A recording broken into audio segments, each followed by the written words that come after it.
Good afternoon, Sword family. All right, so tonight we're going to be talking about the city of Cháng'ān. If you remember before, we talked about the drama, The Longest Day in Cháng'ān. And I said that, eventually I would just do a show on Cháng'ān City itself because it was, at the time, the capital of all of China, a huge sprawling city, and the backdrop of some pretty impressive feats of engineering and various things of that nature, including the fairly large palace that was there. But also, we are just 2 weeks away from our 100th episode. And I'm still waiting for people to send me their fight scenes for me to review that night. So, excuse me.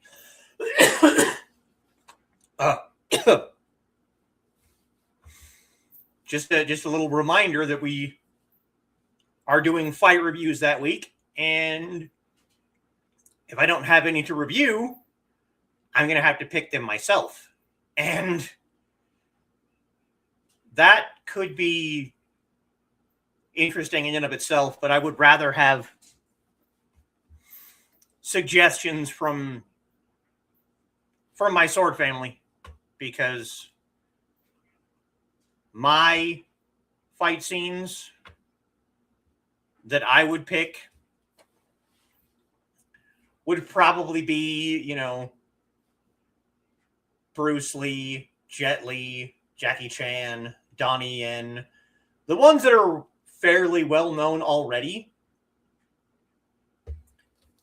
But having some from the audience would also be very cool.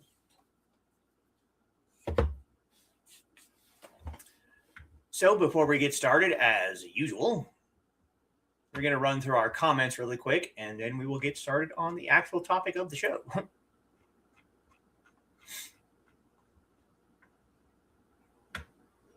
All right, first to the door, as is the usual, at 4:55 is Foxy. Hello and welcome. Please remember to like, share, and subscribe. Yes, please do. And Dave is joining us a bit early. Yes, it is definitely tea time, which it's kind of crazy to think that it's actually been close to a year now since the last time I did tea time. And my last one was with Sipu Cuddle, and that was so much fun. It was cool talking to someone that I had been, a follower of on YouTube for quite some time, just to actually be able to sit down and have a conversation. That was amazing. Hopefully, at some point, maybe after we get back, after the next 2 weeks, I take the next 2 weeks off.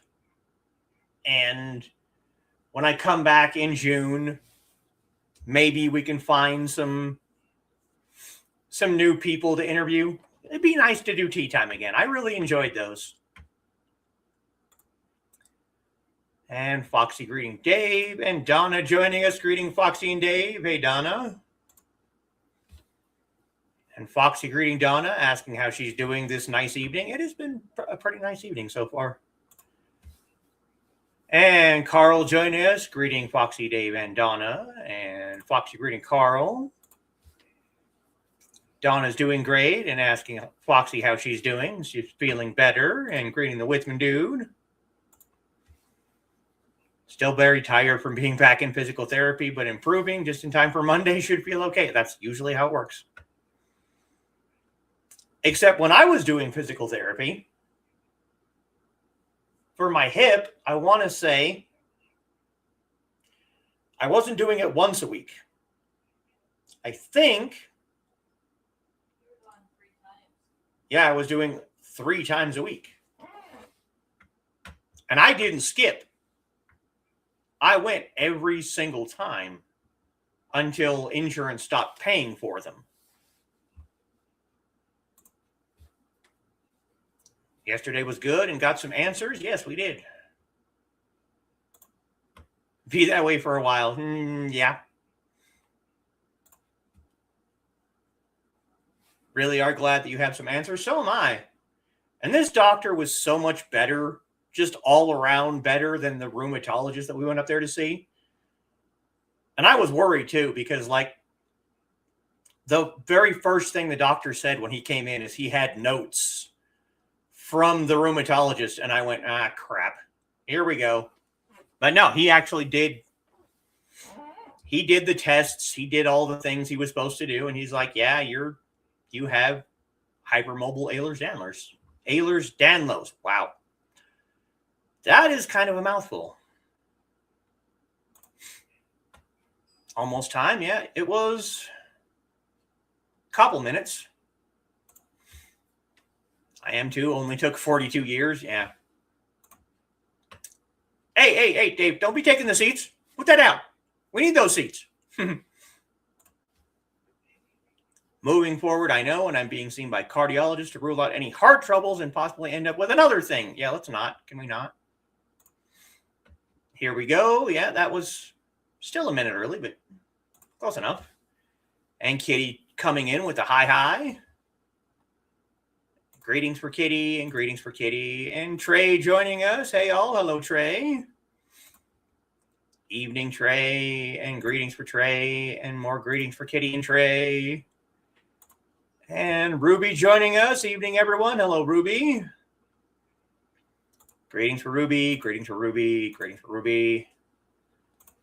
Midnight popping in with the What's Up Sword people. Hey, Midnight. Greetings for Midnight. And greetings for Midnight. And greetings for Midnight. Evening all from Dave. And more greetings for Midnight. And greetings for me. Hi. Hi. Yeah. More greetings for me. Might need a light curtain on that one. Yeah, I've thought about that too. The only problem is that window is much wider than that was. Yeah, definitely going to be that time of year. Except on Wednesday when we were getting sunspots during the Creatives at Play, it wasn't that window. It was the back corner window. All the way back there. That was the one that was getting her sunspots. So true, yeah. Probably be not terrible. I don't know. That's a fairly wide window. Don't watch many movies, much less martial arts films, so wouldn't know where to begin. Well, you do have at least two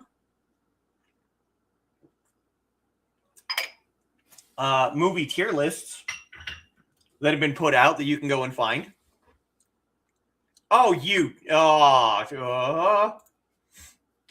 Bonus points to whoever finds the worst fight for him to review. Oh, God. Okay. All right. Yeah, fine.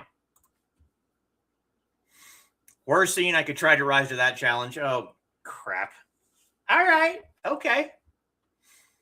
Like I said, I've been considering making up a Google Doc,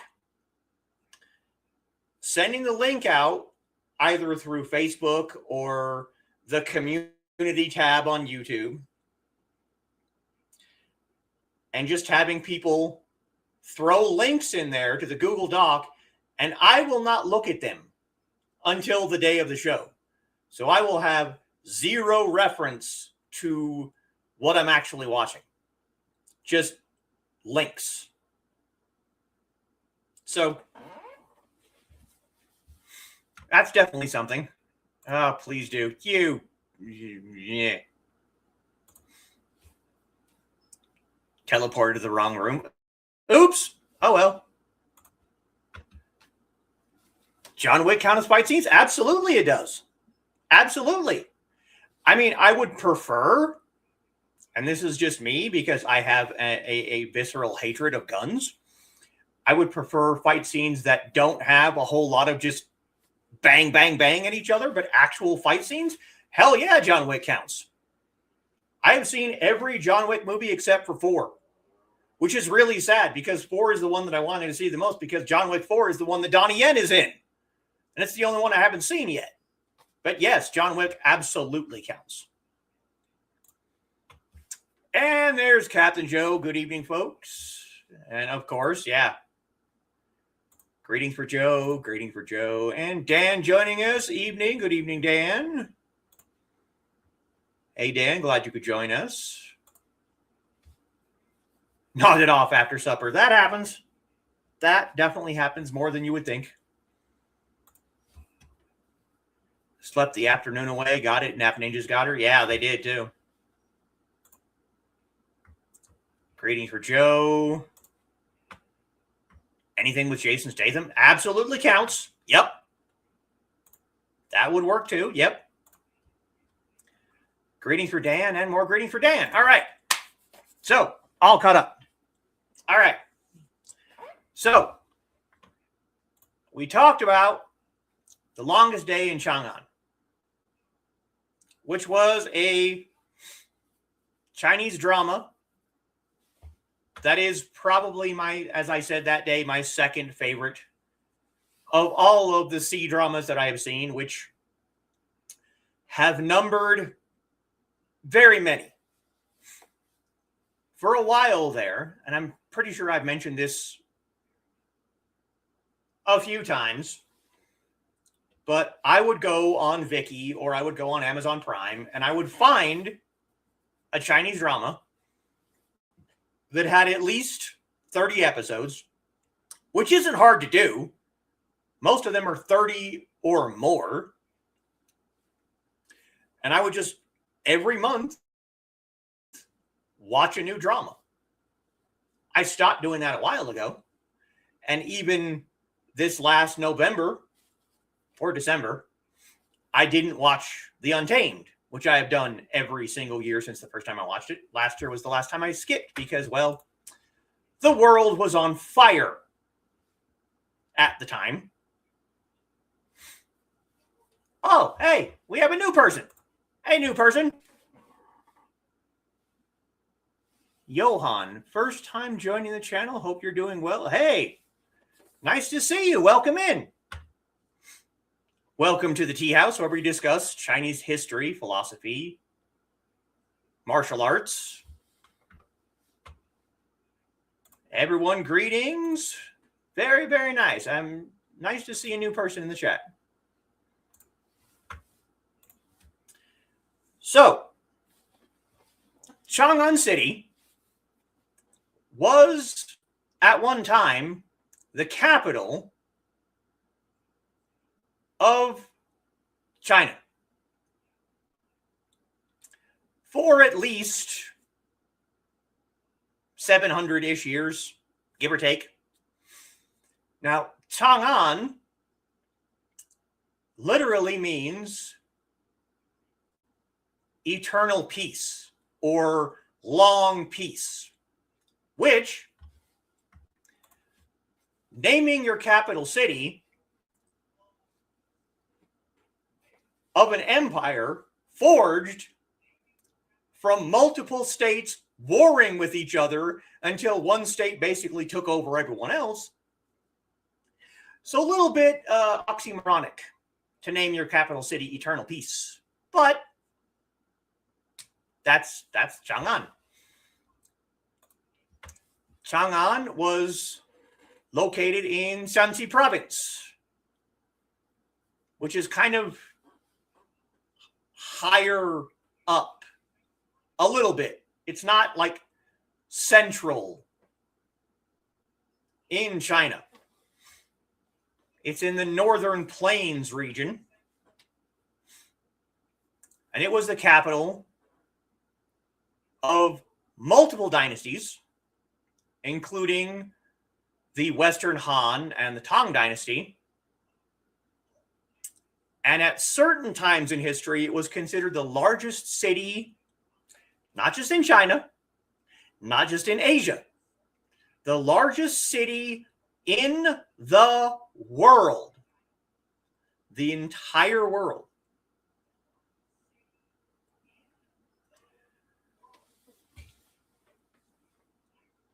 Cháng'ān was south of the Wei River.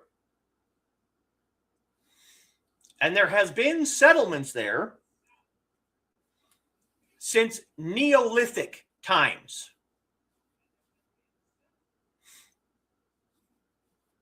So not only is it gigantic, but it's also ancient.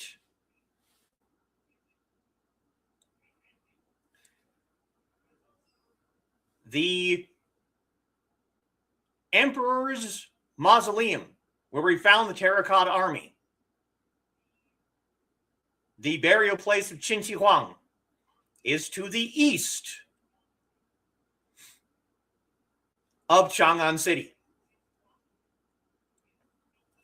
We talked about the Terracotta Army. We talked about Qin Shi Huang's burial grounds. Cháng'ān City is just to the east of that. Liu Bang, which was Emperor Gaozu, moved his court to Cháng'ān Palace in 200 BC, right after he established the Western Han Dynasty. It has a central position in the Guangdong region, which is a very, very large but easily defended region.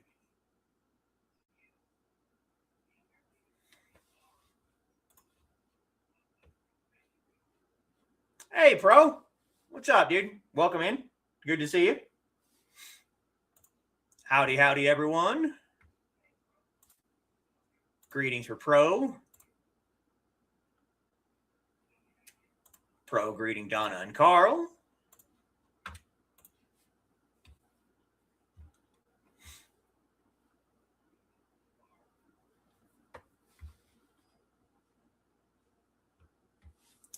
So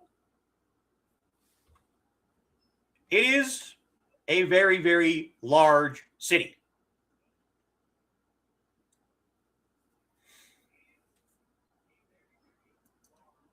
The Weiyang Palace grew to the north of Cháng'ān. And Weiyang Palace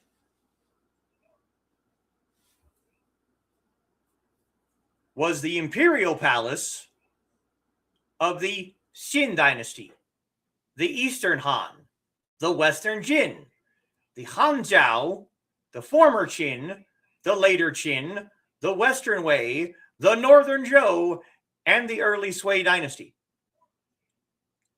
And also became the largest palace ever built, covering 1,200 acres,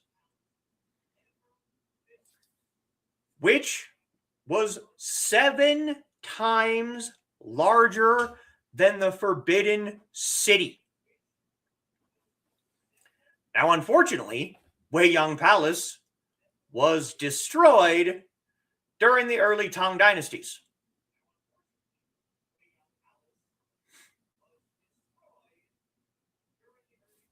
Around 750 AD, which 550 years after Liu Bang moved the imperial court, Cháng'ān was called a million-man city.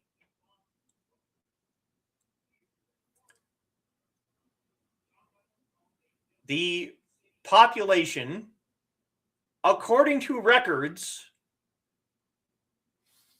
was between 800,000 and 1 million people in just one city. 1 million people just in Cháng'ān. The consensus in 742 listed the population as 1,960,188 people in 362,921 households. And modern scholars believe that Cháng'ān and some of the surrounding areas could have supported around 2 million people. So you have one city, the capital city, plus some surrounding placements that can hold at least 2 million people. Now, you compare that to modern day United States, right?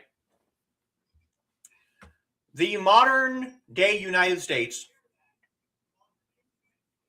I think, has like 335 million people just in the US. So 2 million doesn't sound like a lot compared to that. But this is not the population of China. And this is also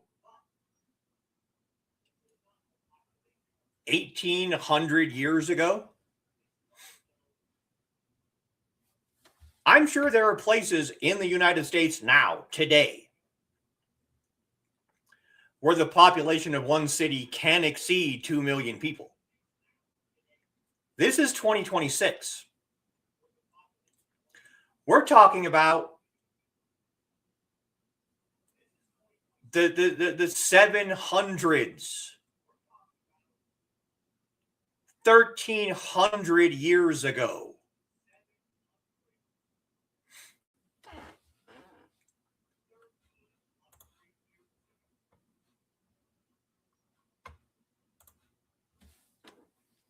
Bigger than my castle. If your castle was the size of Cháng'ān City, I would be tempted to be like, can we move in with you? We'll just take one of the small little huts off in the corner, you know? LOL. Yeah, nice little summer house. Exactly, yeah. Too many people, yeah. Same. US had 1 million in 1900. Exactly. So you take the entire population of the United States in 1900, double it, and put it in one city in China, the capital city, for a while. For like 700 years. Oh, is it 4 million or 400 million? Not 4 million. Numbers might be wrong. Hey, that happens. No worries. 76 million in 1900. There was 1 billion on Earth. Yeah. All right. Yeah. Still. Well, we're all crazy, dude. Don't worry about it. We're all crazy. Now, as always happens during this time period, Cháng'ān City kind of lost its position as capital city. During the fall of the Tang Dynasty,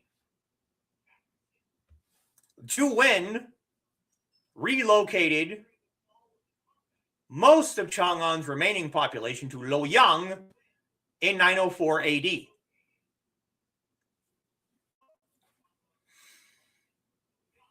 And Cháng'ān became a city of minor importance for many centuries until it became a regional center during the Northern Song dynasty.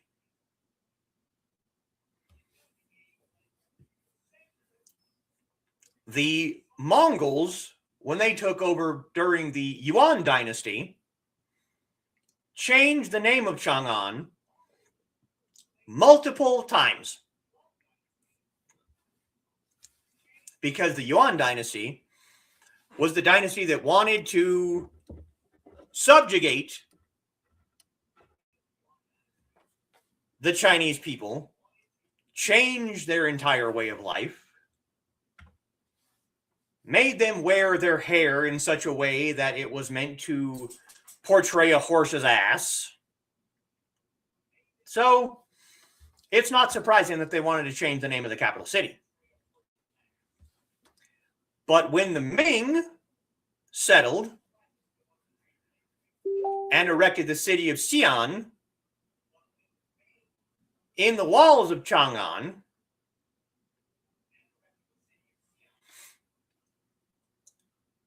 it became the city of Xi'an, but the city of Xi'an is about an eighth the size of the city of Cháng'ān at the height of its power.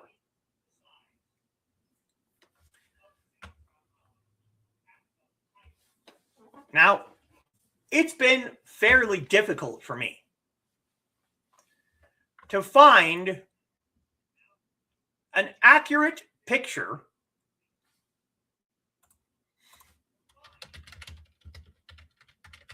or like a map or something like that of just how big Cháng'ān City was.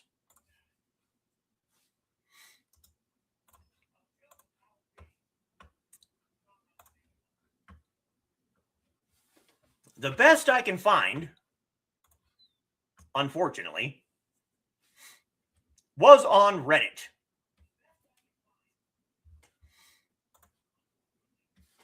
Can't stand being in a city of 100,000, let alone a million. Give me 30 acres or more and I'll be good. Yeah. We don't have that many people in our city. Would lose my mind being around that many people. I'm sure. Oh, God. I'm sure that there were quite a few people that did lose their mind in that city, but, you know. Just turned in my nomination for worst fight scene. Oh, God. We weren't going for worst, guys. That wasn't the point, but all right. New docks are up north. So many people, yeah. Damn you, Mongolians! You tear down my city wall! Yes, I know the reference, bro. Trust me. But yeah, the best picture I can find of Cháng'ān City was on Reddit. Yes, please also go look for best fight scene.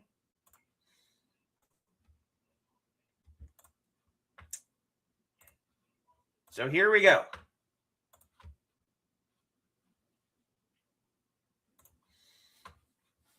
Here is the best picture I can find of Cháng'ān City. And yes, this is one city. The walls around all the way back. This is Cháng'ān City. The whole thing. Not just this. All of this. Cháng'ān City.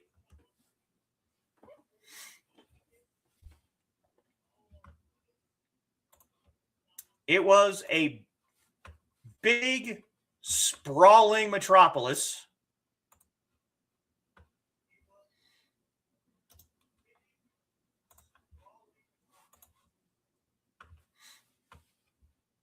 With a palace, markets, houses, everything that you could possibly think.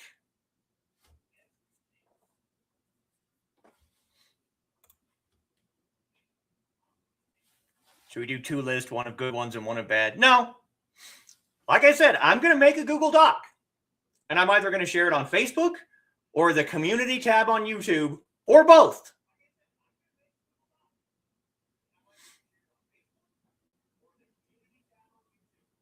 And I'm going to make it so anyone who has the link can edit and just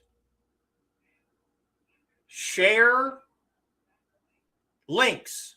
And I'm not going to look at it until the day of the show.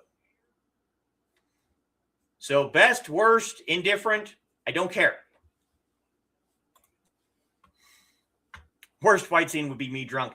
Hey, there is a pretty damn decent drunken fight scene in the Jackie Chan movie Drunken Master 2. Which, if anybody wants a suggestion for something, that one. Drunken Master 2, Jackie Chan. Excellent fight scene. It's amazing. Yeah, exactly. That's a city. One. Did he just say the word? I don't know. What do you think you heard? Hope you tell us if it's still around. Unfortunately, no. It's not. Cháng'ān City is now the city of Xi'an, which, like I said before, is about an eighth of the size of Cháng'ān. Cháng'ān is gone. But, like I said,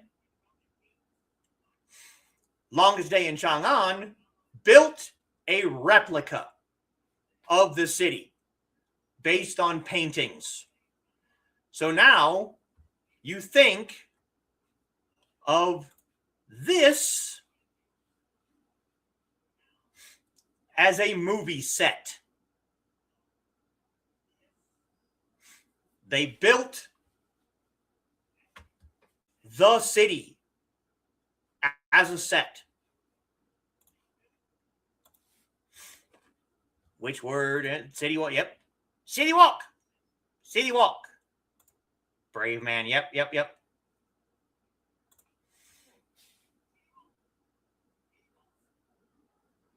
Word y'all keep saying when I'm around. Trey and Don could tell you what word it is. I might have. Think Don is referring to the tip. Just the tip. Perhaps not just the tip. Yes, Drunken Master 2. Drunken Master 2 was on my tier list. Drunken Master 2.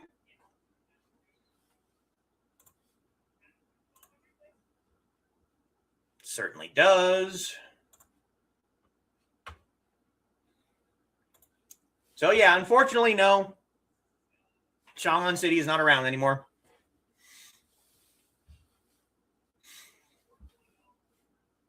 The site of Cháng'ān, south of the Wei River, has been inhabited since Neolithic times.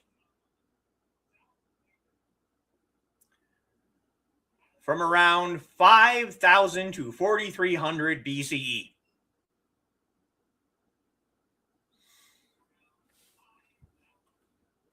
So there's been something there since at least 5,000 BCE.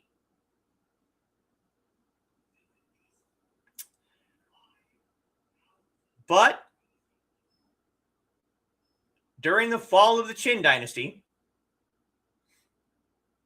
and the establishment of the Han dynasty in 202 BC, Liu Bang initially ruled from Luoyang.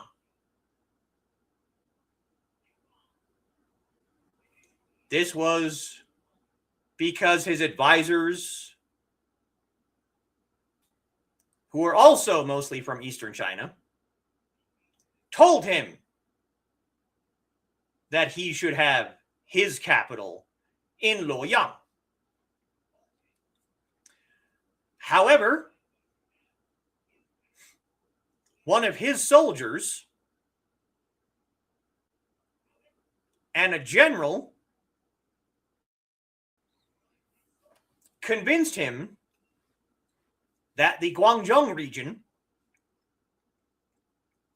along the Wei River could provide a larger population and could offer much greater natural protection against unrest and attack. Also, Cháng'ān was more centrally located within the Han Dynasty lands and much farther from the vassal kings. So, Liu Bang commissioned his chancellor to rebuild Xingle Palace, or Flourishing Happiness Palace, for use as his primary court in the 9th month of the 5th year of his reign. This became Cháng'ān Palace, or Eternal Happiness Palace, in the 2nd month of the 7th year, or 200 BCE.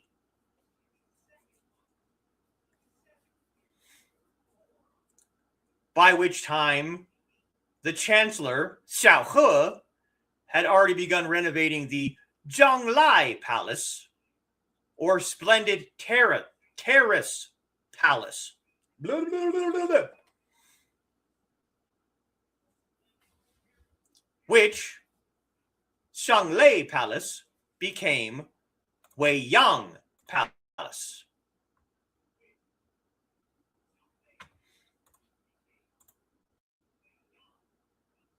According to the records of Sima Qian, Liu Bei returned to Cháng'ān in 200 BCE.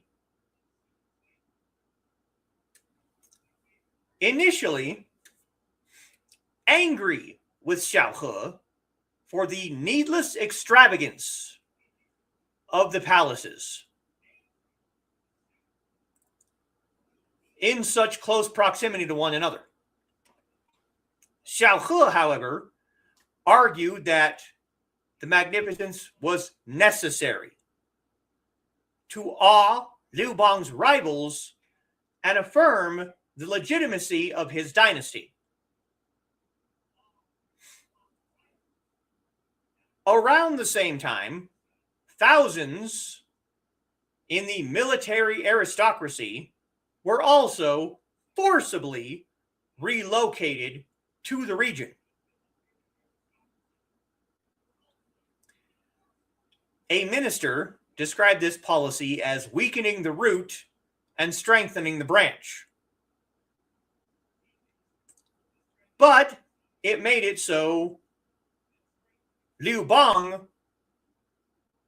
could keep his potential rivals close so that he could easily observe them and redirect them to defending their new home against nearby enemies.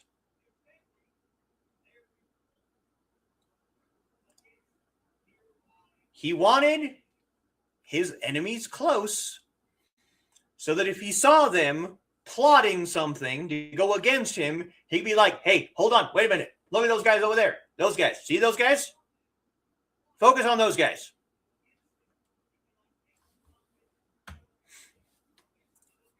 The Weiyang Palace was completed in 198 BCE, but Liu Bang continued to reside in Cháng'ān Palace for the remainder of his life. However, subsequent emperors ruled from Weiyang Palace, but used Cháng'ān Palace to house their mothers, concubines, wives. An arsenal was placed directly between the two palaces to protect them from the rest of the city.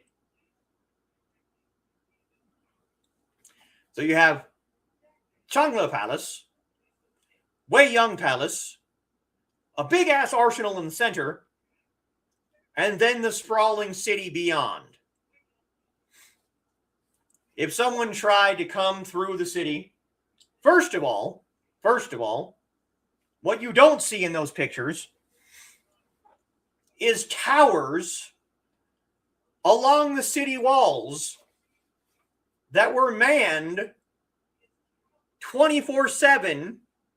So if someone saw an attack approaching, they would light a signal fire, or they had shutters where they could communicate basically in what amounted to Morse code. You know, there was a light in there, and they would open and close the shutters in a pattern that would let the other tower know what was coming.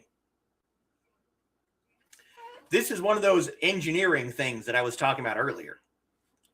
Big towers that could oversee a specific area. You could oversee the entire city because it's giant, but each tower was specific for a region of the city. And that tower, if they saw something coming, they could warn the next tower, which could warn the next tower, which could warn the next tower, which could warn the palace that something was coming. You got to keep in mind, when you have something that big, with that many people, security is going to be a nightmare. A nightmare to try and protect that much surface area. So you have to come up with a way to have smaller sections being able to be protected while also being able to go into other areas so that you're not spreading yourself so thin to protect everything. That is one of those engineering feats, these big, huge towers with shutters on them that were manned 24/7. Of course, emperors had concubines and eunuchs. Yes, this is true. But unfortunately, the city still fell. It's going to happen. When you have that many people in that big of an area for that much time, things are going to happen. But for the time being,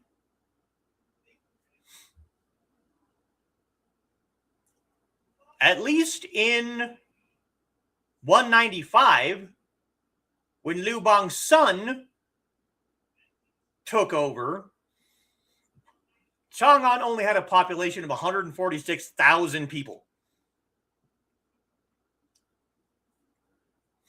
So Liu Ying, Liu Bang's son,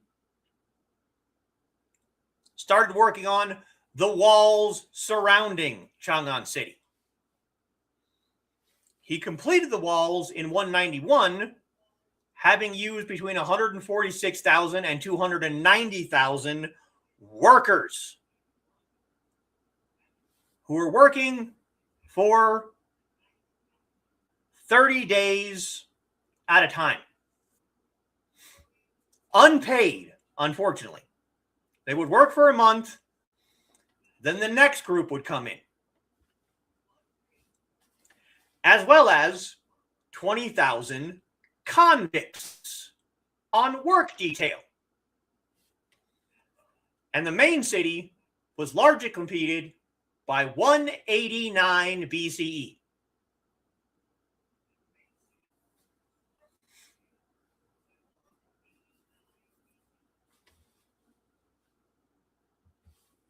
The irregular shape of the walls of Cháng'ān was the subject of much debate for centuries. The effort of Qin-era palaces to have astrological designs built into their palaces led to a common theory that the walls were trying to mimic the Little Dipper. But it's also just as likely that they were trying to follow the shape of the river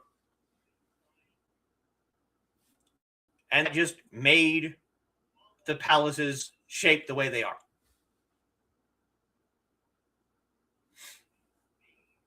Now, Liu Yang removed the ancestral temples from the city, placing them beside the imperial tomb complexes,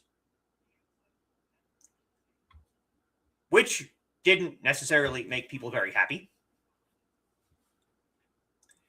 In 100 BCE, Emperor Wu began a third phase of construction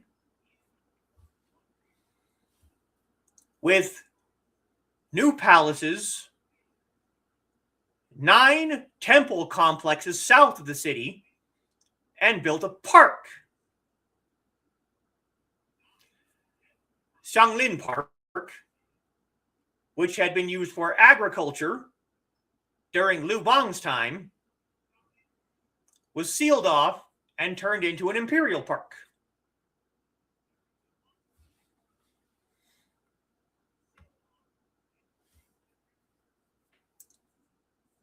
During the Xin dynasty, Wang Mang attempted to bring the palace designs in closer alignment to his idealized plans.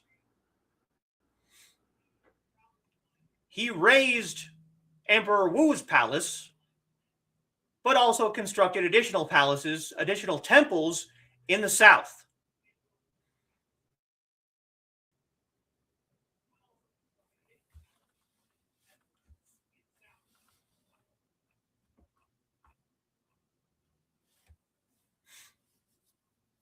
Now we kind of fast forward a little bit, because in 881 ACE, Cháng'ān was occupied by a rebel leader who made it the seat of his dynasty. In 882 ACE, the Tang dynasty briefly regained control, but the Tang forces looted Cháng'ān before being driven back by the rebel leader. In revenge of the looting, the rebel leader slaughtered the inhabitants of the city. Cháng'ān was taken again by the Tang government in 880. No. Hold on. 883 ACE. Then in 904, another warlord ordered the demolition of all of the city's buildings, and all of the materials moved back to Luoyang, which became the new capital. The emperor and all of the residents were forcibly moved to Luoyang, which became the capital once again.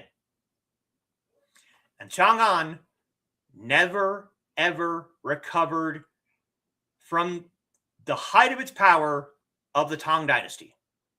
But there are some Tang dynasty monuments still standing in the region. So there are some things still today in the region of where Cháng'ān City once stood that are still there today. The city itself went through multiple emperors, multiple dynasties that kept adding and adding and adding and adding and subtracting and adding. Eventually, because of warlords, because of the stupidity of war, the residents of the city were slaughtered, the buildings were destroyed, and everyone was forced to relocate.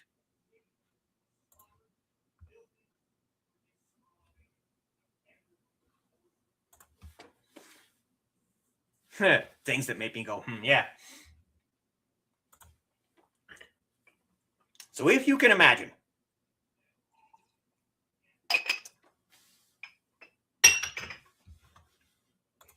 all of this wasn't built in the beginning. This was during the apex, during the Tang. All of this, the walls, the palaces, was built over the course of, let's say, 500 years.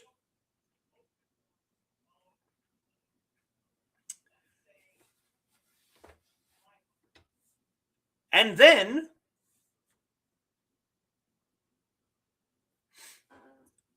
for the next 3.5 to 4 centuries,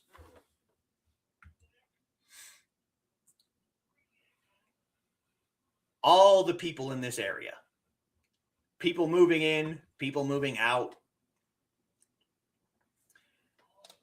You have warlords from outside the city attacking the edges of the city. And eventually, because this always happens,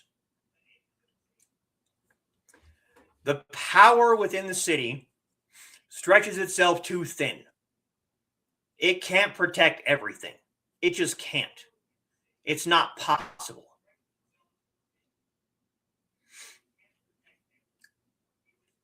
Eventually, someone somehow gets in.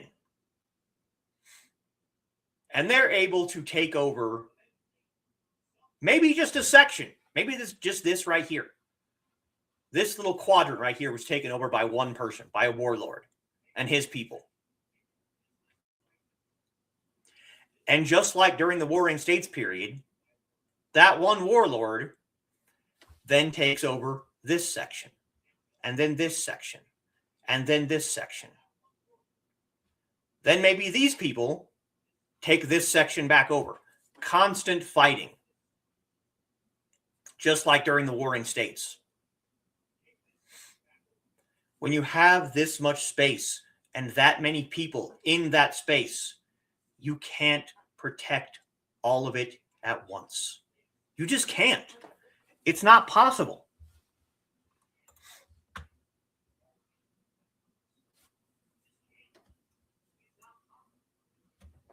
And so, the city falls. And all the people are forced, the people that are still alive, that is, are forced to relocate to the new capital.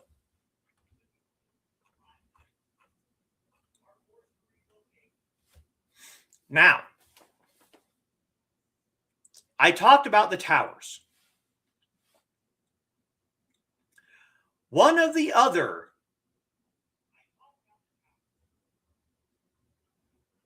amazing things that the city of Cháng'ān had was a canal system that took water from the Wei River and transported it throughout the city of Cháng'ān to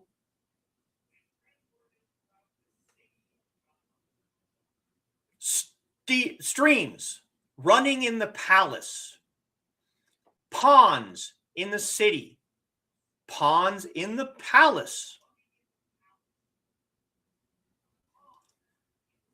sanitation canals. Because you got to remember, guys, got to remember this. The Chinese had what basically amounts to indoor plumbing. Not as sophisticated as what we have now, obviously. That's not possible. But they had sanitation canals.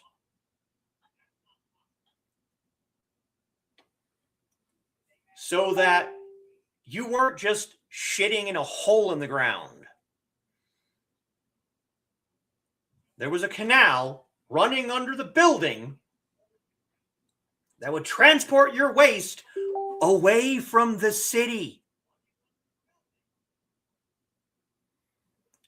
It would go away in a sanitation canal. So water from the river comes into separate streams. Those streams connect to ponds. Those ponds connect to sanitation canals. They had to dig these when they were making the city.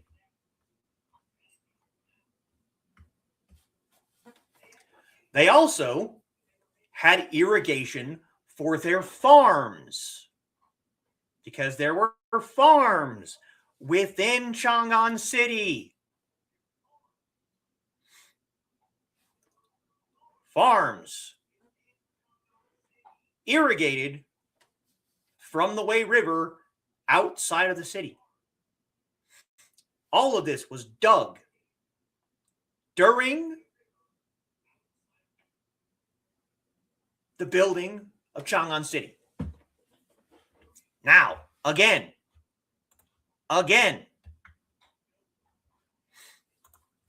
just can't have pieces of species. You're not wrong. You're not wrong. It's definitely true.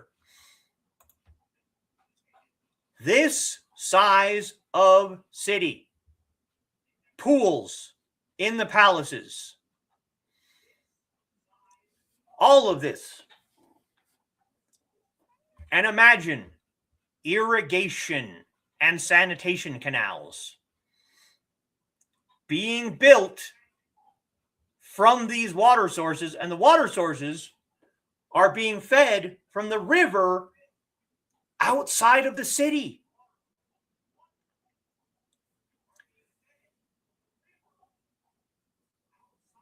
"2,000 years ago. This is an engineering feat that people just cannot fathom today. Yes, we have modern plumbing with metal pipes under the ground that transports our water to and from our homes. Today, yes. Now imagine that 2,000 years ago.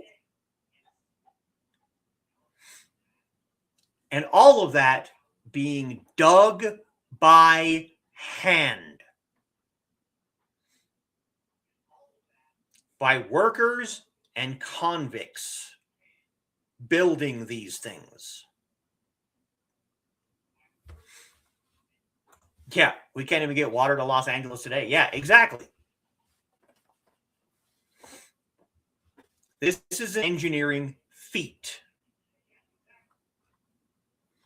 And then, of course, you have all of the palaces. There's more than just the two. There's Cháng'ān Palace, Perpetual Happiness Palace, which was built over the ruins of Cháng'ān Palace, for Liu Bang. Liu Bang used it as a residence for him and his harem. The walls were 10,000 meters surrounding the palace. Then you have Weiyang Palace, or the Palace of Eternal Peace. Now, the Palace of Eternity. This palace was a 2,000 by 2,000 meter palace with 40 different halls. The 4 gates matched the cardinal directions, north, south, east, west. The east gate could only be used for the nobility, and the north gate could only be used by commoners. Weiyang Palace was at the highest portion of Cháng'ān City. Then you have Gui Palace, which was an extension built in 100 BC for the king's harem. Then you have Bei Palace, or North Palace, which also in 100 BCE was a ceremonial center. Then you have Mingguang Palace, also in 100 BCE, built as a guest house. Then you have Jianzhang Palace, or the Palace of Establishing Rules, in 104 BC in Xiangling Park. Then you have Pang Palace, which is built during Qin Shi Huang's reign. Sorry, guys, my eye itches. So all of this, Chang'e Palace, Weiyang Palace, Gui Palace, Bei Palace, Mingguang Palace, Jinjiang Palace, Ping Palace, all just in the city of Cháng'ān. All of it in one single solitary place. Plus,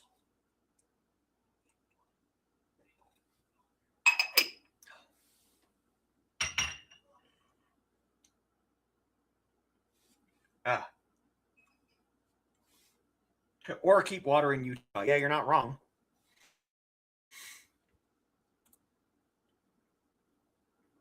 Plus, you have market districts. You have homes. You have parks. You have city centers. All of this in the walls of just this one city. It's not hard to imagine why this place fell. Too much surface area, not enough soldiers to defend the whole surface area, surrounded by people, warlords, enemies, different tribes outside of the walls that see the splendor of this giant ass city and want a piece of it.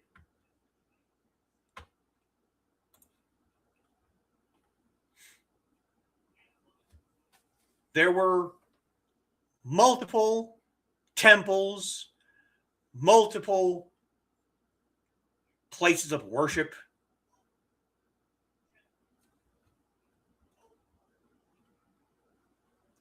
You had gigantic celebrations in the city, which happened during the New Year, during the Lantern Festival.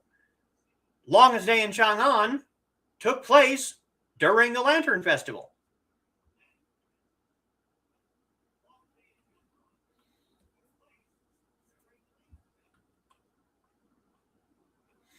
You had big carnivals that took place for different reasons at different times. You know, if you had a really good harvest, or a great military victory, or sacrifices to the gods, or a birth of a prince, Cháng'ān City would just host a carnival.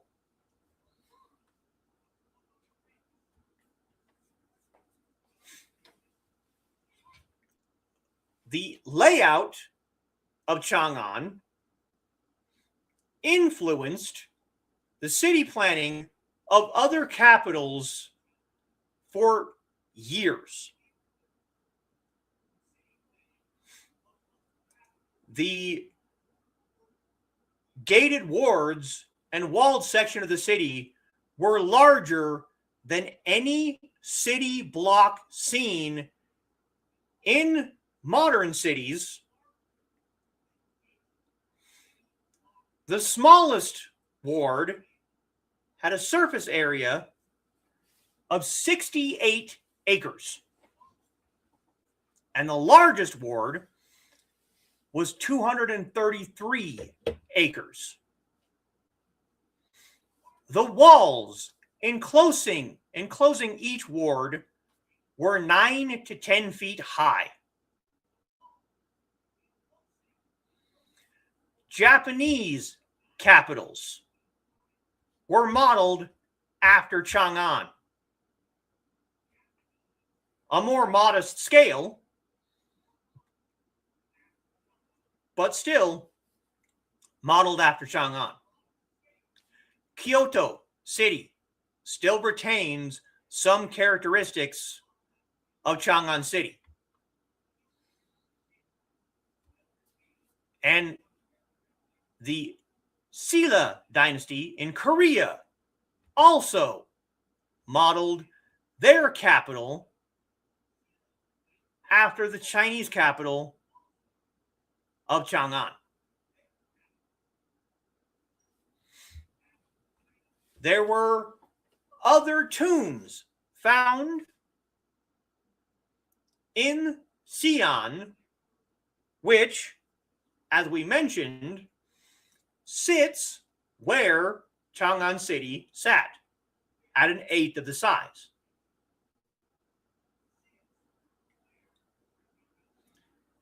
There was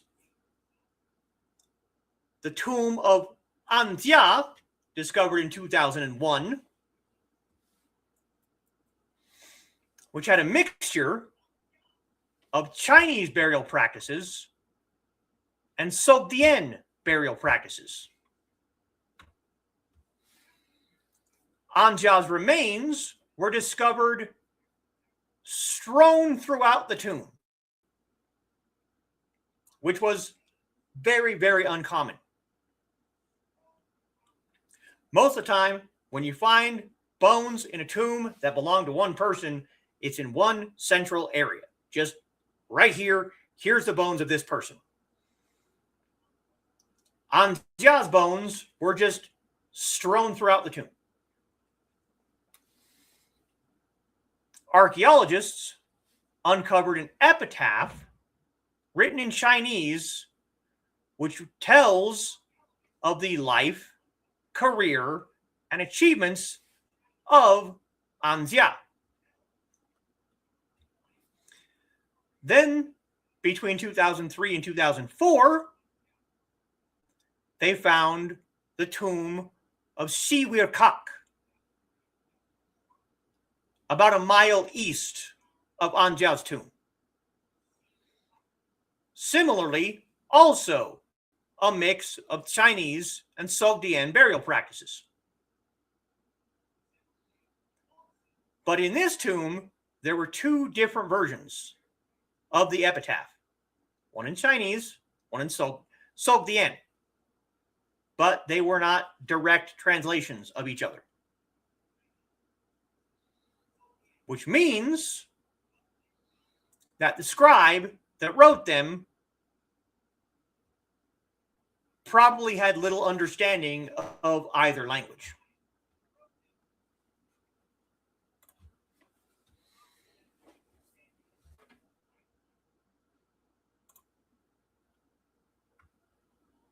Started martinis. Well, you know. So that is Cháng'ān City, the city of eternal peace. Which, again, to go back to the beginning, naming your capital city eternal peace when your empire was founded and created by a bunch of vassal states warring with each other until one person reigned supreme. Slightly oxymoronic, right? But Cháng'ān, eternal peace.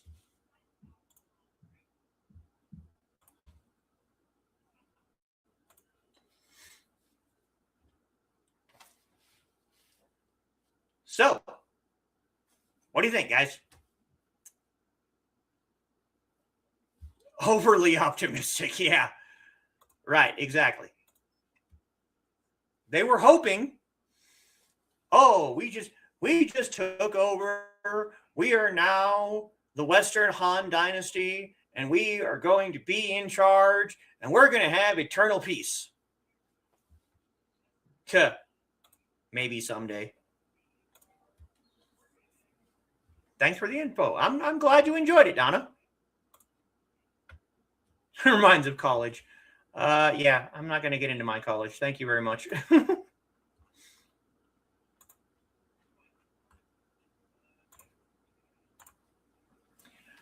I have absolutely no idea what I'm going to do for next week, but the week after that, again, is my 100th episode of the Teahouse. I want to thank every single person who has ever watched, who has ever commented, even if you've only made one comment, even if you've never made a comment, even if you've just watched a stream.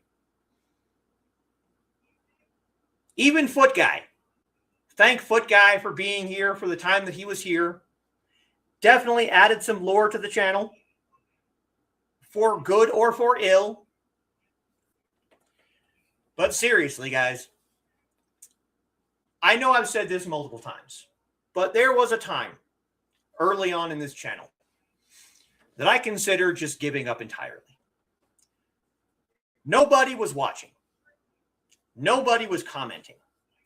I felt like I was just screaming into the void. And I almost gave up. I'm glad I didn't. Because if I would have given up, a lot of the people in this chat today, I probably wouldn't have met. And if I would have met them, I wouldn't have known them to the extent that I know them now. So seriously, genuinely, every single person, I want to thank you all for joining me, for listening to me ramble about the things that make me passionate, that make me feel like I matter, and the things that I talk about matter.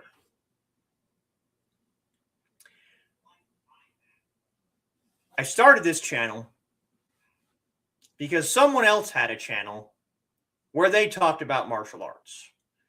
And there were people asking questions that he didn't have the answers to, and I did. I had those answers. And sometimes typing those answers out into the chat just doesn't work.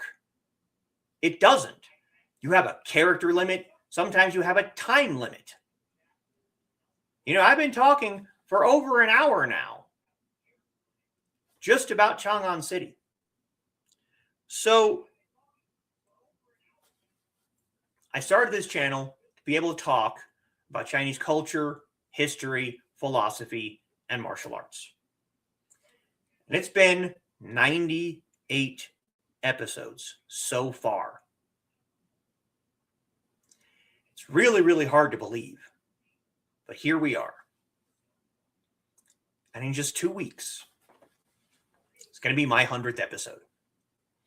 And all of you mad lads are going to have me sitting here and reviewing fight scenes, whether good or bad. I don't care. I just want to say that I appreciate every single person. So thank you. Genuinely, thank you for just being here, for being part of the Sword family. Thank you. It's great information. Thank you, Pro. I appreciate it. More information than most college classes. Yeah. Not going to get into that. Wanting to do some research? Go for it. Research. Thank you. Yes. Yes. Even foot guy. Even foot guy. Oh, yeah. You missed foot guy. Yep. Yep. He was weird. Gonna have to up your game. Please don't. Every comment was something about feet. Yep, this is true. Foxy had to ban him because she asked politely 2 times for him to stop going on about feet in the comments. He didn't do it. He got banned.